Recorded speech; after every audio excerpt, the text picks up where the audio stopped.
అనకాపల్లి జిల్లా చీడికాడ మండలం అప్పలరాజపురం లలితాదేవి వృద్ధాశ్రమంలో మంగళవారం ఉదయం VSR charitable trust chairman doctor వడ్డీ సత్యారావు ఆధ్వర్యంలో పుట్టదర్పలం గ్రామ వాస్తవ్యులు కొల్లూరు నాగేశ్వరుడు జ్ఞాన కార్తికేయ మొదటి పుట్టినరోజు సందర్భంగా రోడ్డు సైడ్ నిరుపేదలకు ఉదయం అల్పాహారం దుప్పట్ల పంపిణీ కార్యక్రమం, అలాగే వృద్ధాశ్రమంలో వృద్ధులకు ఉదయం అల్పాహారం మరియు ఫ్రూట్స్ మజ్జిగ పంపిణీ కార్యక్రమం చేశారు.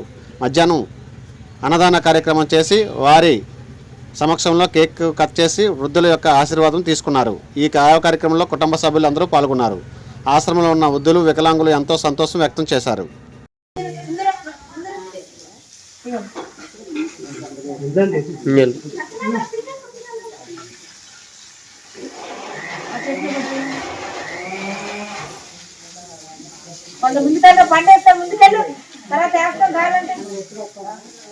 పట్టు గిన్నె పట్టు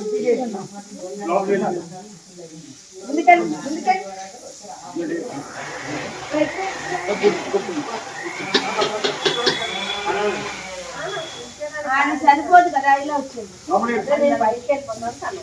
బయటకి మళ్ళీ ఆపరేషన్ కదా అన్న ఇంగ్లాస్ బయట కూర్చోమని కూర్చొని ఎలా అక్కడ వెళ్ళిపోతే నేను ఎలా కుర్చీ వేసుకొని మళ్ళీ